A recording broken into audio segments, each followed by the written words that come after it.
save your money. This is more propaganda that was built by the banks. Why? After being hit hard in 2009 recession, him and his wife Laurie had to start over from literally zero, build a huge online personal brand and make millions through that. My friend, Mr. Chris Harder. They build all the propaganda around the smartest thing you can do is you can save your money. And that's just not the truth. What are the new rules to money? I've mentioned a couple of them. The first one is that we had to start over.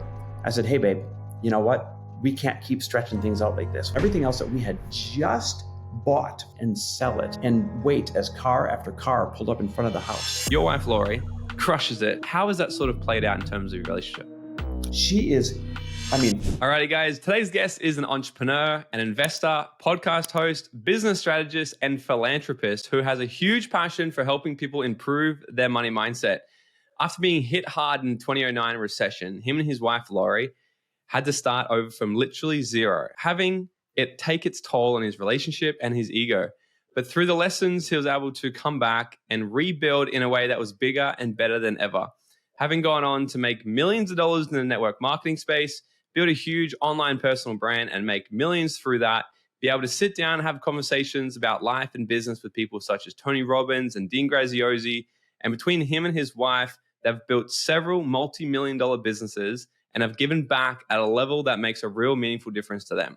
So please help me welcome the guy who went from having his honor system vending machine company at the age of 21 to now a wildly successful entrepreneur, host of the Chris Harder Show that's done nearly 8 million downloads worldwide, and the co-founder of a brand new fintech app, Frello, which is going to change the game in the world of borrowing and lending money.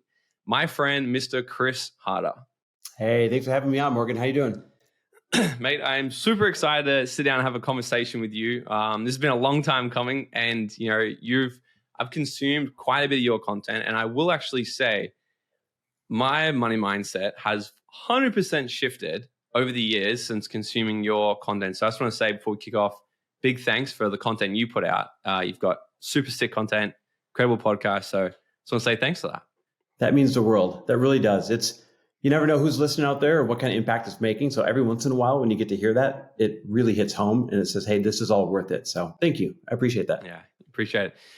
So man, I got a question. So most people get into the things they're doing either by chance or because they're really great at it or they love it or because they want to teach the things that they wish they knew at an earlier age.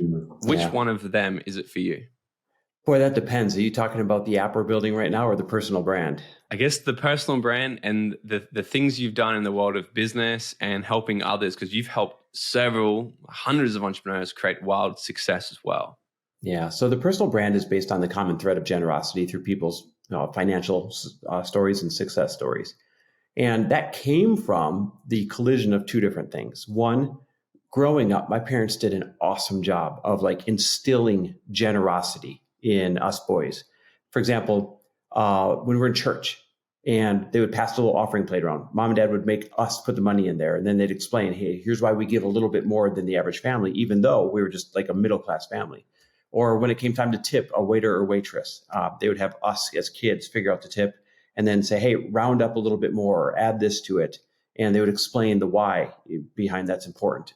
So they did a great job of doing all these different things that built this generosity muscle in us. And at the same time, 2008, 2009, like you kind of referenced in the intro there, I thought I was making the right financial moves. I did the things everybody taught me growing up. You put your money in your 401k and you buy houses and hope they're going to go up in value and all the things that you kind of hear growing up. And then all of a sudden it all went to shit. And we had to start over completely financially from below zero. And I wanted to figure out, how could I never let this happen again? How could I put myself in a position where I'm never vulnerable to something, a set of circumstances like 2008, 2009 again? And I started going out seeking those who did not get hurt during that time, those who got wealthier during that time, those who seemed to be able to weather any storm. What do they do? What do they have in common? How did they run their finances? So it's the collision of always having this generosity muscle in me with becoming obsessed around finances, businesses, where does wealth come from, and what's the right way to treat it. And that collision of those two things kind of turned into the personal brand, 6, 7 years ago, whatever it's been now. And it's been kind of a fun message to talk about ever since. Mm. So you said, so your parents used to say to you, let's put in more money into the hats, let's donate more, because there's a reason. Because that's such a different story from the average person, especially differently how we grow up, right? It's always, we're sort of looking for, how can you save money? I think the average person is, how can you save money? So what's the difference in the way you brought up? What is the story behind why would you give more?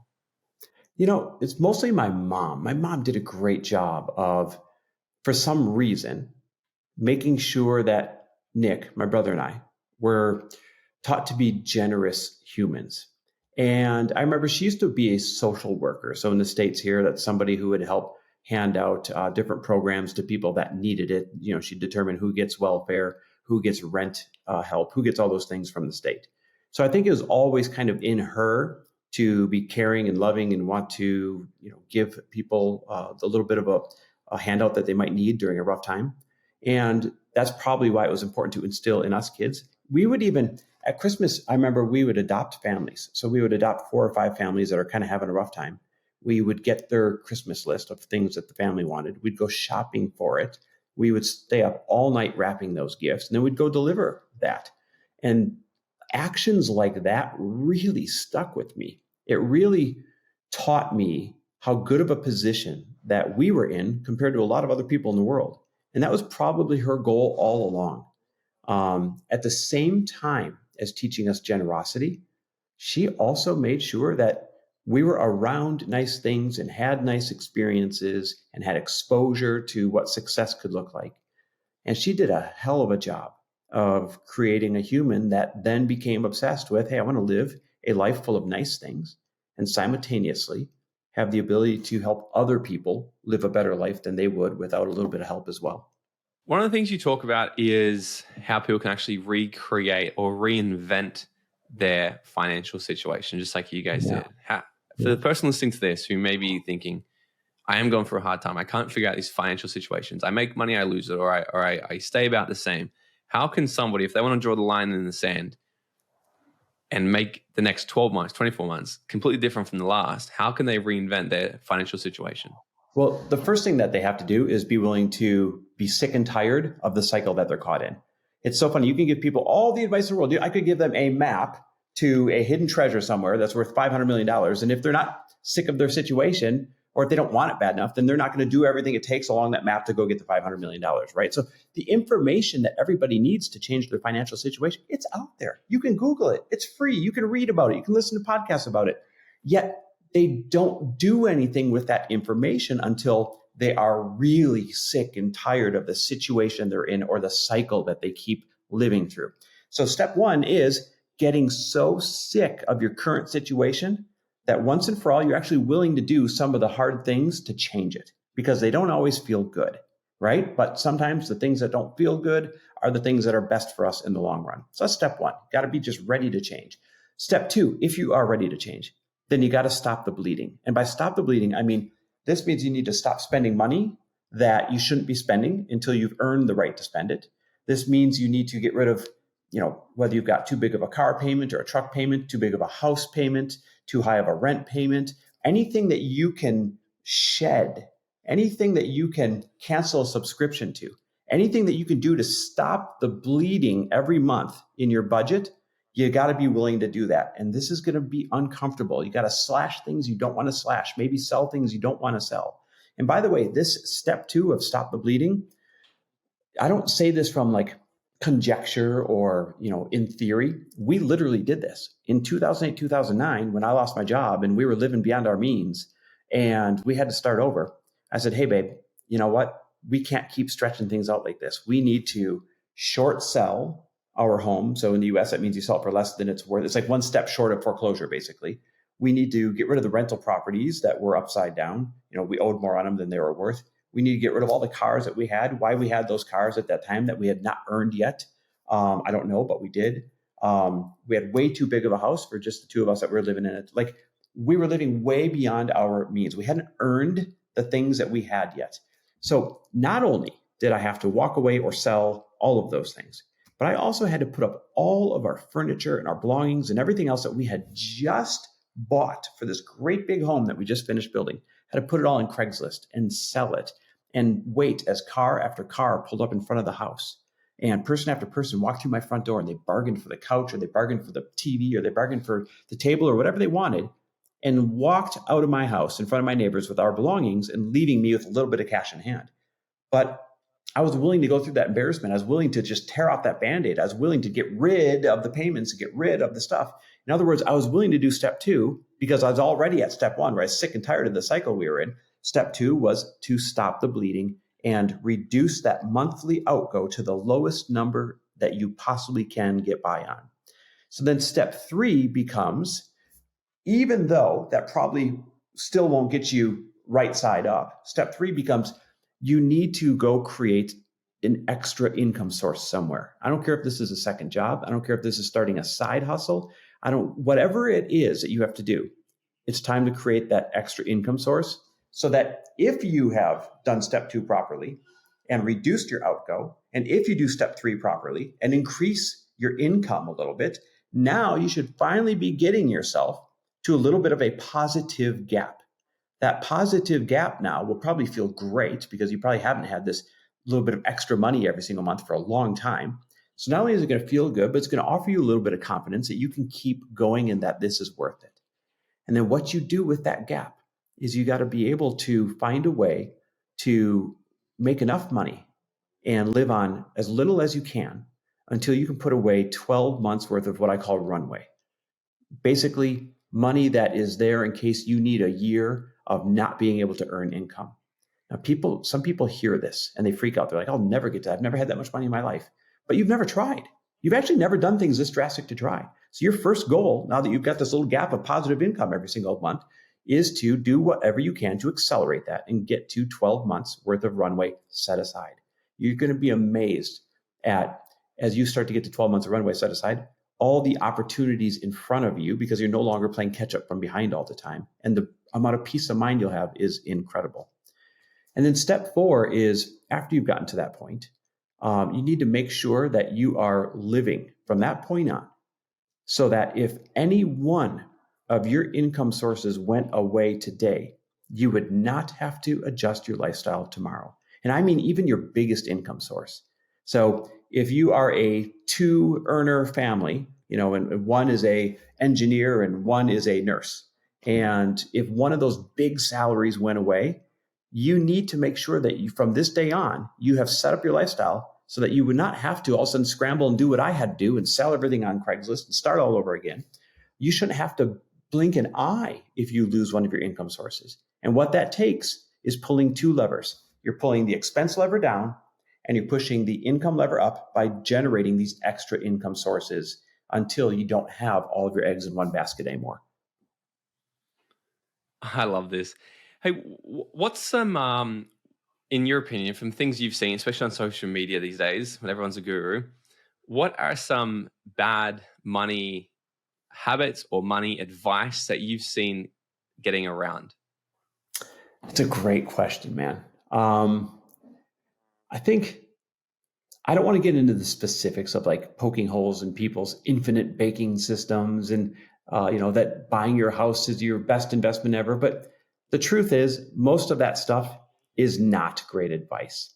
The simple, unsexy stuff is the good advice. When people ask me, hey man, where should I be investing and in what order? My answer is always, well, first and foremost, in yourself. Like make yourself the leanest, meanest income producing machine that you can, because then you have more to invest. So whether that is mentors or school or classes, whatever it is to make you really good at increasing your income, put your money there first. Second, I want you to invest and max out any of your tax advantage type of savings vehicles. So in the US, it'd be like a Roth IRA if you're eligible for one, or the match on your 401k if you're eligible for one. And then above and beyond that, just set it and forget it a little bit every single month into a simple low fee index fund. Something that is very unsexy, but over the years will always consistently grow in the US anyways by an average of about 10.87%. Now, don't get me wrong. Some years it's down, some years it's up. But if you average it since the beginning of time and you stayed in it, it's going to average around 10.8%. And so after that, after you have invested in that order, then you can start getting into some of these other things like buying your own home and doing all these other things. I think one of the worst pieces of advice that goes around the US here is that you're supposed to rush out and buy a home and that home ownership is the American dream. And it's just not. And by the way, I say this while I own 3 homes. So what's the punchline? Am I giving out, advice that I'm not living myself? Well, no, you don't buy a home for an investment. A home is not a financial investment. A home is an investment in stability or security or making sure you can stay in a neighborhood that you want to stay in or having enough space for your family. But a home is not your best financial investment. That was made up in the 50s when the banks needed more money to lend. They built the American dream saying, hey, we need to be able to lend more money because that's how we make money. Let's create this whole propaganda around the American dream and that your home is the best thing that you need. And of course, people would need to take out a mortgage to buy a home. And here we are today with everybody drowning in their mortgages. So when people follow that type of advice, I just urge them to do the math. For example, in the US, the average home, if you don't count the craziness that happened in 2021, only goes up 4 to 5% per year in appreciation. And over time, I get it. You hear the success stories where somebody bought a home 30 years ago for $100,000 and now they're selling it for $1 million. And they're like, oh, look how good of an investment it was. But they forget to calculate all of the expenses that went into that home ownership. So if your home went up 4, 5, 6% a year, great. But you forgot to calculate that your mortgage you were paying was probably 5, 6, 7% a year against that appreciation. Your taxes were probably 1 to 2% per year on the home. Your maintenance, according to Zillow, is 1 to 2% a year on that home. When you go to sell the home, you got to pay 6% to a realtor. When you buy the home, you have fees. So when people don't bake in the real expenses, sure, it looks like a great investment. But when you actually bake in the cost of home ownership, and I didn't even mention like one-off repairs, it is not a great financial investment. It's an investment in stability. Your podcast used to be called For the Love of Money, which when I first saw that, I was like, that's a really fantastic marketing name, For the Love of Money, because my understanding is that it's a bit of a global sort of belief that, I grew up being told you don't talk about religion and money and politics at the dinner table. And now I think it's money, religion, politics, and COVID or vaccines at the dinner table. That's a conversation for another day. But so money has kind of always been this topic to some that's a bit taboo to talk about, which is why I love that yours is like For the Love of Money, which is freaking fantastic. So why do you think money is a bit of a taboo topic? And how can we sort of reverse that? Because I really think, because like you're giving away all this value, right? And it's like anyone can go and pick up a book on investments and learn about the Vanguard and a simple way to sort of build wealth over the next decade or two, but they don't do it still. And I would like you to say why you think they don't. I think because some people have a belief that it's a bad thing to want to have a lot of money. What do you think? I think it's because well-meaning parents gave out really bad advice. What do I mean by that? They meant well when they said things like be humble and don't talk about money and don't, brag and don't be showy and all these things. They meant well, except the problem with that type of advice is it makes it taboo, and something that's taboo, all of a sudden you become uneducated around it because nobody's talking about it. They're not talking about the mistakes and they're not talking about what works because nobody's talking about it. So then what do you have to do? You have to kind of poke around in the dark and you have to kind of learn about it on your own a little bit.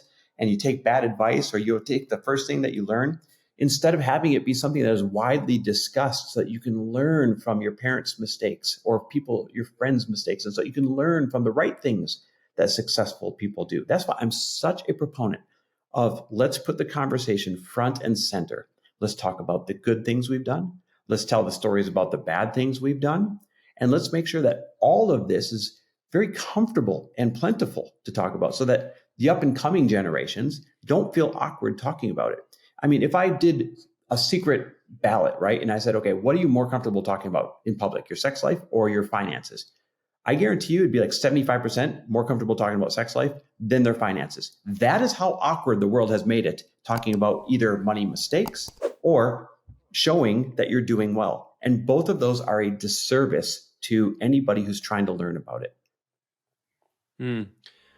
What's up, Dream Nation? Have you ever wondered how far ahead your life would have already been if you had got access to this type of content at a younger age? Look, this is why I need your help.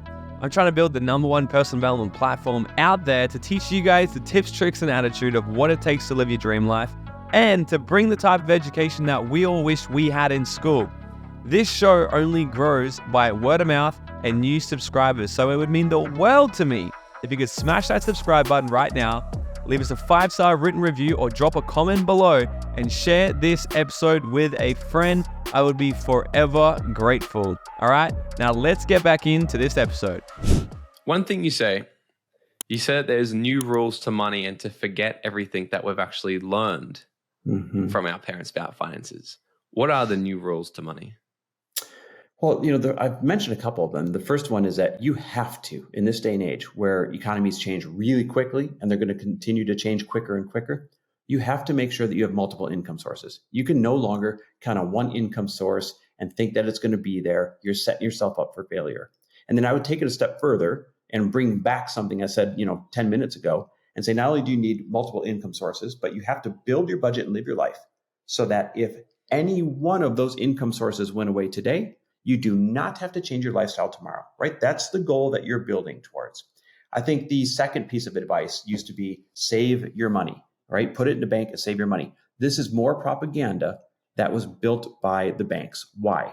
Well, in the US, we do what's called fractional banking.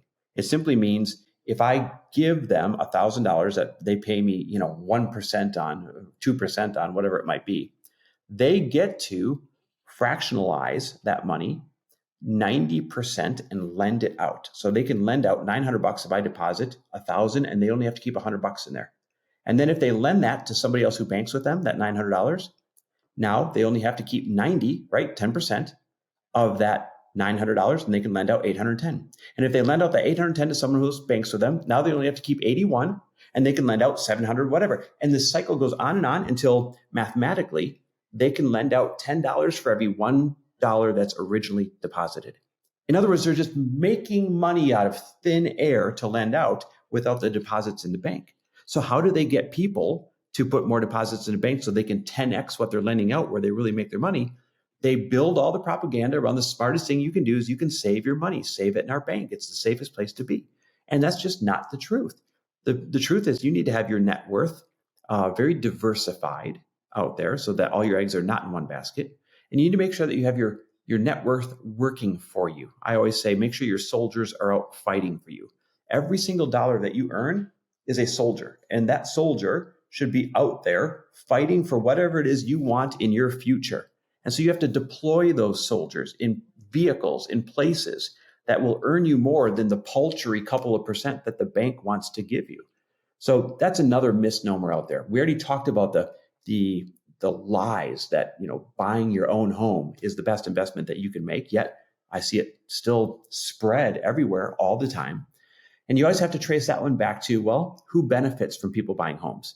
The National Realtors Association and the banks. You can almost always trace all of this advice that we have grown up on. You can almost always trace it back to how the banks make their money. And my dad used to say, you want to know the truth about something? You just follow the money. And so same thing with this advice that you grew up on. You want to know the truth about something? Follow the money and see who's winning, and then go do what they're actually doing instead of being one of their pawns. One of the first books on money I read was Secrets of the Millionaire Mind by T. Harv Eker. Great book. And he talks a lot about your money thermostat, right? And how it's set to a certain degree. And often our money thermostat's set to this amount where we're comfortable having this much. If you open the door, cold air comes in and you make a little bit more, it'll eventually come back down. And so what he's essentially saying is we feel comfortable around having a certain amount in our bank. If we drop below, we'll quickly make it back. If we go too much, sometimes we can self-sabotage and bring it back down. What's some practical advice you've got, or how have you guys been able to raise your financial thermostat to be more comfortable? Because I want to get into talking soon about what this project you're working on, which I know is going to be the paradigm explosion probably for you guys. But how can we actually increase our thermostat around money and be okay with making more and more and more? There's two great answers and two great points that I want to speak about around this. So the first one is the direct answer to your question. And that is, you have to throw yourself into circles around people that are doing significantly better than you and make that your new norm. When we lived in, to you won't necessarily know where this is, but there's a city called Minneapolis in the US. It's in the Midwest. Back in 2011, at that time, we're making about $1 million a year. $1 million a year in 2011 in the Midwest was a lot of money. You had a really good life. You thought that you were a big fish in a small pond. Then we moved out to Los Angeles that year. And we moved into this building that I called the Bentley building, because when we moved in, everything out front was nothing but Rolls Royces and Bentleys. And in that building, because it was a tall condo building, you had to walk your dogs out in this park that was part of the building. So I'd walk my dog out there all the time in the park, and I'd start to get to know the other people in the building. And as I get to know the other people in the building, I start to find out what they did for a living. And all of them were ungodly wealthy. Matter of fact, most of them, the condo in this building was just like their second or third or fourth property because it had ocean views. So as I got to know these people and got to know what they did for a living and understood how much they were actually worth and how much they were actually making, those surroundings made me quickly realize that $1 million a year is nothing compared to what these individuals are doing. And I suddenly raised, I'll use your word, my thermostat, but really I raised my expectations of what normal was. You see, in Minneapolis, it was normal to think $1 million was a lot of money, but in 2011.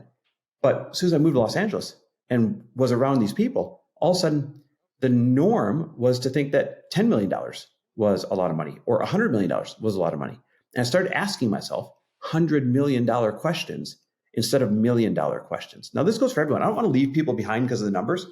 If you live in a neighborhood where $50,000 is normal, and all of a sudden you spent 6 months around friends and people and mentors where $1 million was normal, you'd stop asking yourself, how do you go from 50 grand to maybe 100? And you'd start asking $1 million questions, because that's becomes your new normal. So that's how you raise that financial thermostat that you're referring to. And then the second part that I wanted to mention around this whole idea of thermostat, and you said the amount of money you have in your bank, as soon as it hits a certain amount, you panic and blah, blah, blah. I use that psychology to our advantage. Every year or at any given time, Lori and I only keep about 12 months runway, 12 months expenses in the bank that's really quickly and readily accessible. Everything beyond that amount of money, we deploy in investments. Now, here's the problem. It freaks me out because those investments, although they're a part of my net worth, aren't necessarily readily available. When I invest in someone's startup, I can't take that money back out. When I invest in a clean carbon fund, I can't take that money back out. When I invest in a tranche of ATMs or in a real estate REIT, I can't just take that money back out, right? They have terms to it. So that money is off working for me, but it feels like it's gone. And all I have left is this 1 year worth of runway in the bank. And so it screws with your psychology thinking, oh God, this number in the bank isn't where I want it. I got to get it up again. And then as soon as I get that number way high again, I take everything except for that 12 months runway and I go invest it again so that it makes me panic and produce again. Now, a psychologist would probably tell me that's not healthy, but I'll tell you what, it works freaking awesome. Yeah. Like a hungry dog runs faster. It's funny. I've done very similar things across my time as well. Like one thing with our apartments where we live, it's like every single time we've actually moved somewhere new, it costs more and more. Yep. And every time we've moved into a new place, I've been like, oh, I can't believe we're spending this now on rent, or whatever. But every time it expands what I was actually used to. And so that's one thing I've used as well. What I'm curious to know, Chris, is so your wife, Lori, crushes it in life in her own rights as well. Like you two are like absolute beasts in your own right, and then together taking over the world. How has that played a role in the dynamics of your relationship as the man in the relationship, having your wife be an absolute freaking beast in her own right? She's been on covers of magazines, she's crushed it, how has that sort of played out in terms of your relationship? I love it. Listen, I don't understand when people don't want their significant other to be a powerhouse or a significant earner or any of that stuff. Do you know how nice it is to know when I'm in a season of being tired that she's got the ball and she's off running with it and I know she's going to kill it, and vice versa? She can count on me that when she's in a slow season, I've got the ball and I'm off running with it. It's added security. And she is, I mean, physically, as you referenced on the cover of magazines all the time, she's obviously physically sexy, but then she's also emotionally incredibly sexy because she's always off doing big things. And that is interesting. I can't imagine a relationship where you're sitting there at dinner and the person across from you doesn't have anything new or exciting to talk about.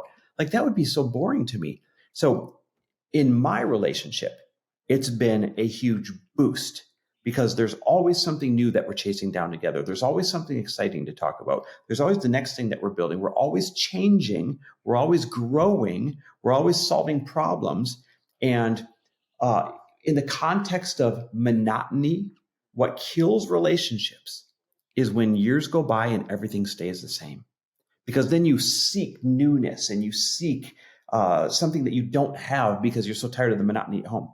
But when the person across from you is always changing because they're up leveling or they're learning a new skill or they're solving a new problem or they're building a new company, then that's a whole new person sitting across from you. So you never get bored. The monotony is never there. We've been married for 18 years. Wow. And every year gets better because the person sitting across from me is getting better at the same time. How do you guys go about managing your days and your diaries? Like, she's got multiple businesses, you've got multiple businesses, you're building a new app right now, you guys travel a lot, and you've got married for 18 years. How do you guys manage all of this while simultaneously growing a thriving relationship and business? We learned early on in our life that we have to make sure that we protect the things that make us happy first and foremost and build the rest of life around that. So what I mean by that is we got to make sure that the only people that we spend any time around in life are people that add to our happiness and add to our goals, not take away from it. We need to make sure that our schedules are built so that before our teams and before our business partners and before everybody else can get a hold of us, we are doing the things to fill our cup first so that we're giving to them from a cup that's pouring over every single day. I'll give you real specific examples. In the morning, Lori and I have something called protected time. Right now it's set at 10 o'clock for myself and it's set at 9 o'clock for her. That means from the time we get up, which is typically around 6 o'clock, 6:30, until 9 for her and 10 till me, nobody can get a hold of us unless they're a dear, dear friend or a family member. We're not going to book a work call. We're not going to take a meeting. We're not going to answer people's texts. We're not going to do any of that before that time because that protected time is for us to get our workouts in, to walk our dogs, to say our prayers or meditation, or to read our books, to listen to podcasts, to get to the gym, to do all the things that fill us up first so that we're pouring from a cup that is totally pouring over. And when you build your life that way with these hard non-negotiables and make sure that you are putting your happiness and your health first, then you're going to be kick-ass for everybody else that needs you after that. And it has a incredible magnifying effect. Here's why. Who do you want to do business with? Somebody that feels drained and looks tired and is low energy because they've just been giving, or somebody who is vibrant and healthy and is exciting to be around? Well, hopefully the second person. Who do you want to be a business partner to? Who do you want to buy from? Who do you want to be mentored by? Who do you want to invest in? The person that you see that looks like their battery's going to go out at any moment because they've been grinding so hard, or the person that looks freaking happy and like they've got it dialed in and that they've got all the energy in the world to keep going? Well, for me, I want to be with the second person. That's who I invest in. That's who I partner with. That's who I buy in. That's who I learn from. So if you are letting yourself slip, if you're not doing the things that make you happy and healthy first, then eventually it's going to catch up with you and your world's going to come crashing down real quick. So you've got this app on the rise, Frello. Tell these guys a little bit about what does the app actually do and how's it going to revolutionize the way that people actually borrow and lend money? Give them a bit of an idea of this. Morgan, this is the thing that I'm most excited about in life more than anything else right now. And it's the biggest undertaking I've ever taken. But for you to really understand the app, you have to understand where it came from. So as you know, as you said before, I've got a podcast, and the podcast is based on the common thread of generosity in people's financial and business success stories. And when you've got a podcast with a large audience that's based around generosity, it invites a lot of people to slide into your DMs and say, hey man, here's my hardship. Could I have $500? Hey man, here's my hardship. Could I have $1,000? And they're hoping that you're going to give them money or lend to them. And when I say a lot of people, Morgan, I am not kidding you. I get 50 to 100 of these a month. And so I had to make a personal policy that Lori and I were just going to give in other ways, not in the DMs, because you can't verify what's real, what's fake, what's a scam, whatever. So I had this personal policy. I'm not going to give in the DMs. That being said, about 3.5 years ago, dude slides into my DMs and I get a feeling. And I don't know how to describe, still haven't figured out how to describe this feeling, Morgan, but a physical feeling down through the top of my head, like into my heart that says, hey, open this message, answer it, and do whatever it is that they're asking. So following curiosity more than anything else about why the hell do I have this feeling, I open this DM and it's a landscaper. And he says, hey man, listen, I listen to your show. I'm grateful for what you put out there. I'm really embarrassed to be sending this to you, but I'm in a tough spot because I'm 2 payments behind on my landscape truck. And if I don't find $680 in a couple of days, they're going to repossess my truck. And if they repossess my truck, not only am I going to lose my business, but the 2 great guys that work for me, they're going to lose their jobs. And so is there any way that you would lend me $680? And I thought, my God, Morgan, this poor guy has to reach out to a stranger of whose podcast he listens to. He had no other choices out there, nowhere else to go.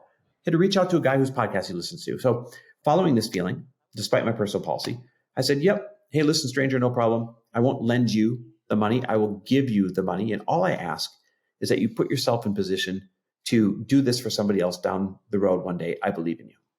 Now, I PayPal'd him the money, and I thought I would never hear from this guy again. But sure enough, a couple months later, slides back in my DMs. He says, hey, man, listen, I want to thank you. I want to share with you what happened when you lent me that money or when you gave me that money. He said, I took the money. I got current on the truck, and the guys kept their jobs, and that's great. But something shifted in me. Something happened in me when you said all you wanted in return was for me to put myself in position to do this for somebody else one day. And I have gone absolutely crazy getting as many landscape jobs as I possibly can, to the point where I am now buying a second truck and I'm going to hire 2 additional guys. And Morgan, I thought, holy shit, wow. $680 measly dollars. Not to reduce that to a small amount, because I know that's a big hurdle in some people's lives right now, but in the grand scheme of things, $680 was the difference between this guy going out of business or this guy catching fire and creating more jobs in the economy. And I realized a lot of people, they just need a break. They just need a bridge. Good people that have good intentions just need someone to help them out for once, because life keeps kicking their ass. And that became the seed in me that I obsessed over. I said, how do I create this world where we can matchmake all the guys like him and all the people like you and me that would be willing to lend to these people who just need a temporary bridge? And how do I incentivize the people to want to lend to them? And how do I, give them the confidence to want to lend to them? And how do I make it worth everybody's time? And that became this 2-sided marketplace of lenders and borrowers for small personal loans that we're building. If you picture Uber, drivers and riders, it's the same thing, borrowers and lenders. And we're matchmaking them anonymously. We're protecting the loans and we're moving the money back and forth. And this is going to be the biggest disruption to small personal finance that we've seen in ages. Man, this is going to be super exciting, because we were talking about it before you started the podcast, and when I fully grasped it, I'm like, this is going to be huge, because that's an incredible, that is like the Airbnb, that is the Uber, this is the Uber, the Airbnb of the finance space. So I'm really excited to see that pop off over there, and whenever it comes out here, we'll definitely tell our people out here as well. But what I'm curious to know, man, is now, so you guys have crushed it, personal branding space. You've got masterminds, you've done coaching. Laura's had her drink company. Now she's pivoted into beauties things.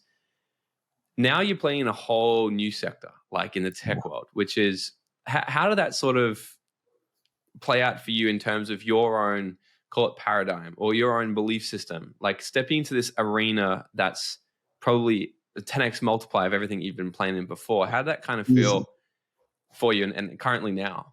Yeah, it's such a great question. And there's an empowering lesson for people listening behind this. So the joke's on me.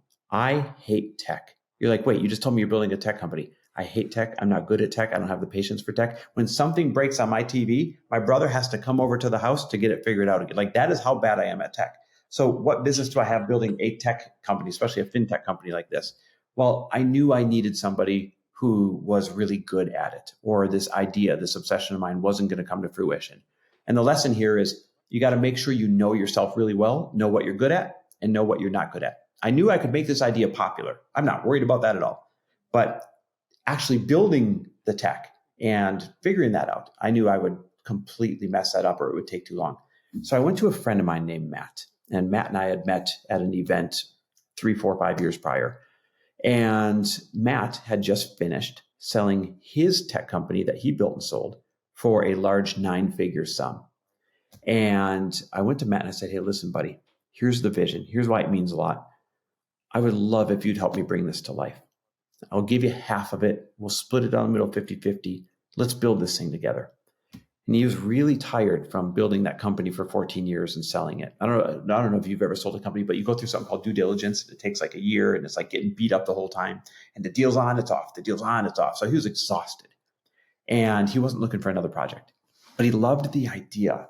So he said, if you can pitch my team, because when he sold his company, he sold it to a competitor, he got to keep his team. And being the good guy he was, he said, hey, team, they're not going to keep employing you, but I'll pay your salaries for the next 2 years as a thank you for getting us across the finish line. So he got to keep his team. And he said, if you pitch my team and convince them to do it, I'm in. So I got on a Zoom call, got them all gathered, painted the vision, told them the story, and they loved the altruistic side of it, and they loved the potential of it.